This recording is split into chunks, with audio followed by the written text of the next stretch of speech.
All right, everybody, welcome back. And as y'all all know, throughout this past few weeks, we've been taking a way too early preview into the Alabama Crimson Tide position previews. Yesterday, we hit the offensive line, and today it's all culminated into something I'm very excited about. We have Stephen Hamner with us. He evaluates quarterback. You can check out his YouTube at Quarterback Spotlight. We're going to be checking out the quarterback battle at the University of Alabama. Before we begin in all of this, y'all already know the drill. Go ahead and subscribe to the channel. Hit the bell notification. That way you don't miss any of the uploads because we have constant content like this, player reviews, film analysis, and we're on the push to 5,000 subscribers in the first year, but I can't do that alone, and I need y'all for that. I'd love to have you along for the journey. And don't just stop there. Quarterback Spotlight and Steven are doing great work, not only in YouTube, but out in the community. And with that, I'd like to pass it over to Steven to give us a little bit about what he does, not only on his YouTube channel, but just in his day-to-day. Yeah, well, thanks, Ty, for having me on, man. I'm excited. We've been talking about getting together and just doing some of these quarterback collabs, so it's exciting to be on. And so, yeah, for any quarterback-related content, you can find us on YouTube at QB Spotlight, or Twitter, QB Spotlight, and we have a podcast as well on all the supporting podcast platforms, and we just break down quarterbacks. We do a lot of film analysis and film reviews and anything quarterback related. If you're interested in that, please consider giving us a subscription and just kind of following us. And me and Ty going to have a lot of quarterback collabs coming up in the future, so we're excited to kind of get this going. And before we jump into the Alabama stuff that we're here to talk about, he mentioned the charity that we have. So I'm in the sports performance field, and we train majority MLB and NFL guys, and we started this charity called Reach Training, which gives the same type of training and the same attention to detail to a lot of underserved, underprivileged, and overlooked communities that don't get the same attention to detail in their training as these pro athletes get. So we have started that pretty recently to give the same services and to help kids develop in their sport, but also outside their sport as well. So we've been very fortunate in our career, and so we're excited to kind of get this going. And we are here in Austin, Texas, but we also have stuff going on overseas throughout the states, and just kind of all throughout. So we're new and we're a baby, but I'll give Ty the link to the website, and y'all can check us out. And please reach out for any questions. So thank you, Ty, for bringing that up, man. Yeah, please, man, please do, because that's something that's very important to me. One of the things, I came into this industry from the legal field, but the reason sports stuck out to me is I watched firsthand the hope that it gave not only individuals, but an entire community, and the way the community acted different, not only on the field, but in the classroom. I came from a high school that didn't send a lot of people to college, and a few people making it really changed the whole perception. And I saw the power of sports right then. So that type of stuff, man, I'm all for it. Y'all, please go check that out. But with all of that being said, let's get into the meat of the subject, and that is this Alabama quarterback competition.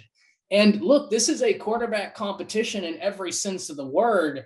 And I know we talk a lot about a two-person race. I think this is more of a three-person race than people realize. Now, I think we'll start with who we both believe is going to win the job in Bryce Young, and then go through Paul Tyson, and finally Jalen Milroe. But for those of you that have seen this channel, you know how high I am on Bryce Young, did the film review, but I was really interested in what Steven thought about Bryce Young. So go ahead and tell us what you thought when you were watching his film, and you did a phenomenal video highlighting the differences between Bryce Young and Paul Tyson. If y'all haven't checked that out, be sure to head over to his YouTube channel to check it out, because it was great. Yeah, so thank you for that. I think that the big thing that stands out to me and jumps up to me on film with Bryce Young is his mature throws. And what I mean is, regardless if the receiver is covered or not, he's able to make the throw because there's space somewhere. A mature throw is throwing the ball to space. For example, the back shoulder fades is the best example of it. He's covered, I'll throw it to space.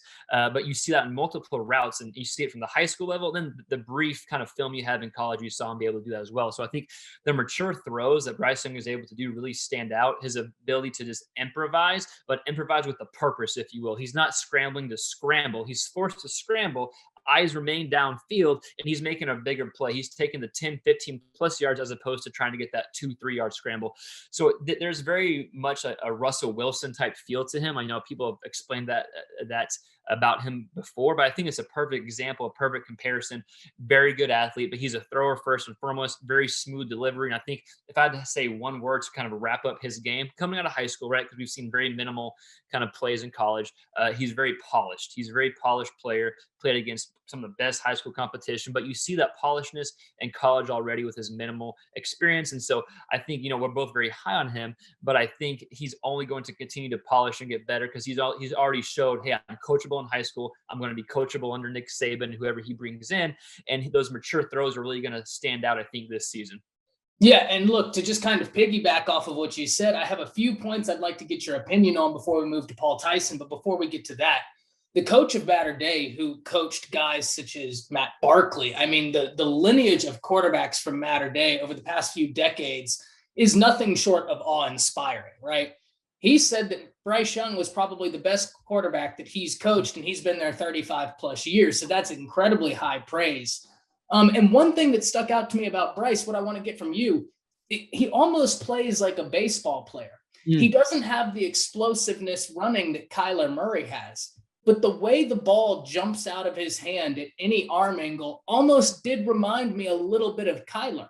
The way that ball, and Russell as well. These guys that are smaller that just flick their wrist and it looks like an absolute rocket is sailing out.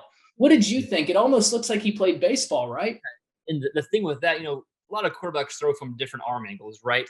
It's safe if these days you have all these quarterback coaches and you have to practice from throwing from different arm angles, because if you throw 30 times a game, I would say less than 15 is going to be perfect form because of the rush, the pressure you're doing, whatever. So it's one thing to be able to throw from different arm angles. It's another thing to throw with accuracy from different arm angles. That's something Bryce Young can do. And he does have that kind of, it's like a baseball feel. It's a quick release, right? It's not very long, gets the ball out quick. It's that quick release. And while he is very athletic in his own right, like you mentioned, he's no Kyler Murray, but his athleticism helps him throw, right? Throwing a football or baseball is a very athletic movement in general. There's force that needs to be produced, and everything needs to be linked up appropriately. And so Bryce Young does that very naturally. It's almost like you can't even coach it, right? It's just he like, I don't even know if he'd be able to coach how he does it. It's just something that he naturally just does, and that's something that is gifted. I'm sure he works very hard at it, but he makes it look very easy. That's another thing I wanted to mention. He makes these hard throws, these athletic throws, these different arm angle throws look easy, effortless. Yeah, and I mean, I think it's why I was so devastated when Steve Sarkisian leaves Alabama. Not only is he a great play caller, can you imagine what he does with Bryce Young? I mean, Mike, he started recruiting him when Steve Sarkisian was way back at USC. They've had that relationship. Super bummed about that, was really excited. Now, the other guy in this battle, well, the other one of the two other guys in this battle, I should say, Paul Tyson, a little bit stylistically different from Bryce, but that doesn't mean he's out of this. What did you think about Paul? So the thing with Paul, first, both of you guys are very polished, right? But the thing about Paul that jumps out of film for me is his touch on his passes. He's very good feel on his passes. And when I say touch, I don't even necessarily mean like being able to loft the ball, just having the awareness of, hey, when do I rip it? When do I throw a two ball, which is going to be, so in the quarterback kind of terminology, we have a one ball, two ball, three ball. One ball means kind of on a line. A two ball means kind of floating it. A three ball is a bomb. And so the ability to throw a two ball can be one of the toughest throws in all of football, because I either have a rocket or I don't. If I have a rocket, you need to learn how to reel back that rocket, if you will. And he has that ability to reel back it and make those tough throws. Say if a receiver is running over the middle and he needs to fit the ball between the safety and the linebacker, I can't throw a rocket, I can't throw a bomb. I have to be able to kind of fit it right in between. So having that natural feel is something that is hard to teach, but that's something he definitely has, and very good pocket awareness to have that natural feel. Yeah, and he has the natural feel. And I think there's this kind of inclination, and I've heard it and I've always hated it, that Paul Tyson is in this race because of his family. And I will be the first to tell you, Saban is not one for nepotism, and he's not here because of nepotism.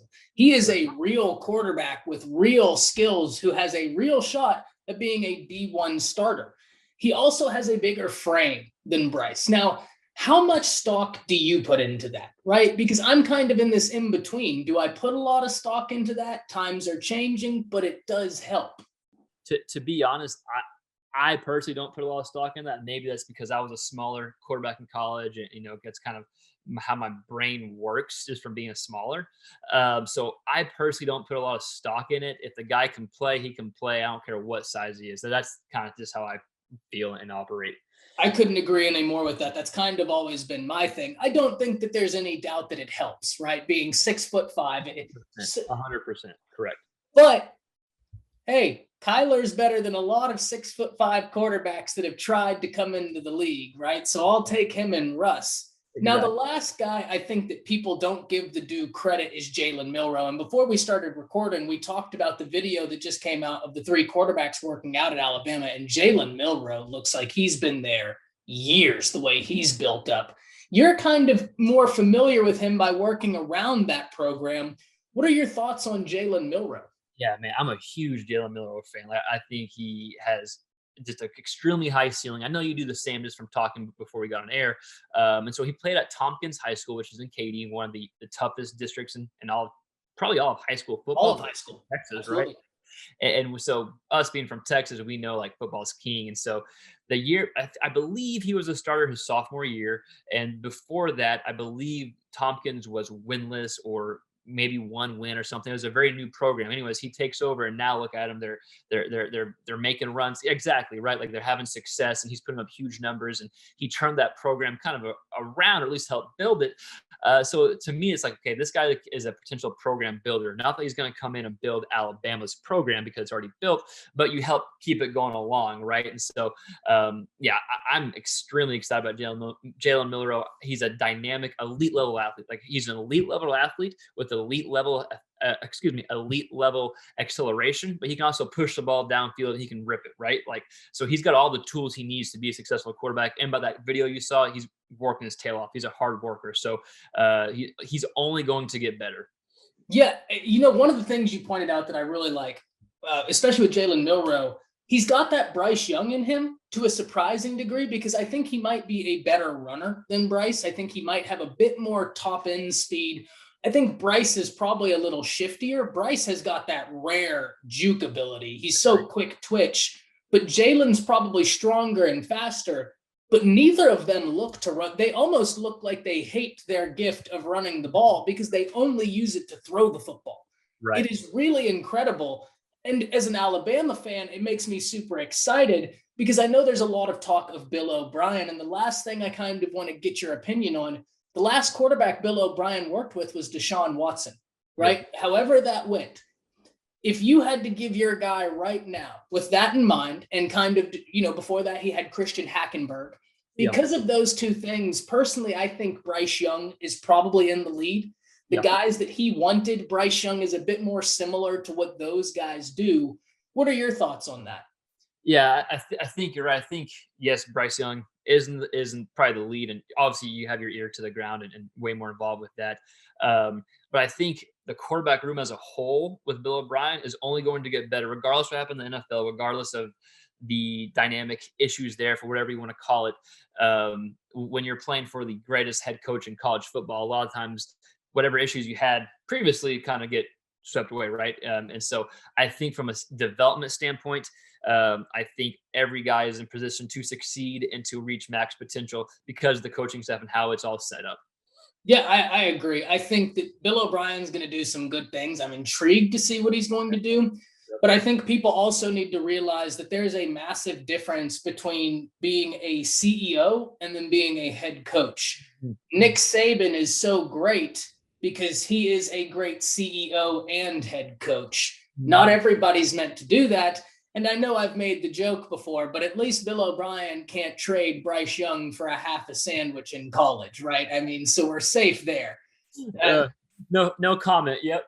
Yeah, we're safe in that aspect. So I think we both agree. Now, here's, I think, the question. Who do you think finishes out in the quarterback 2 spot? Do you think Tyson holds off Milroe, or do we see Milroe really start to push for that quarterback 2?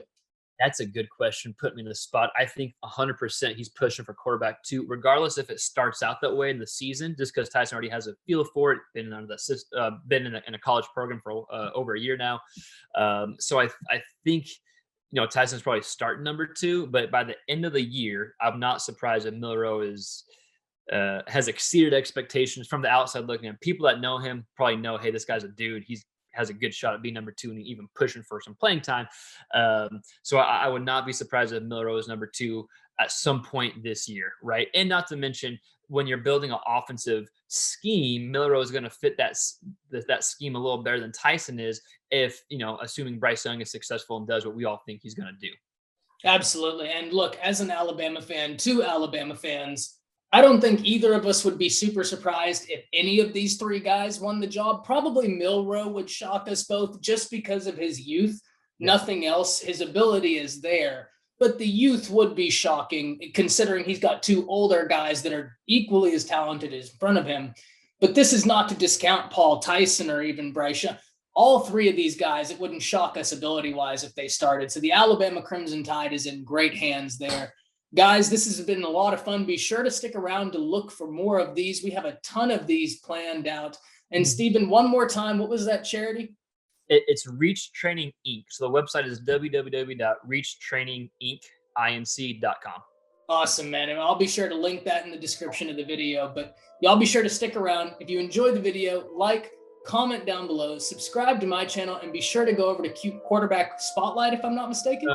QB Spotlight. QB Spotlight. Yep. I have a bad thing about saying the whole thing instead of the shorter versions, but be sure to go over to QB Spotlight and subscribe to their channel. Doing awesome stuff. I really have enjoyed the stuff you've been putting out, man. It's been super high quality. Thank you.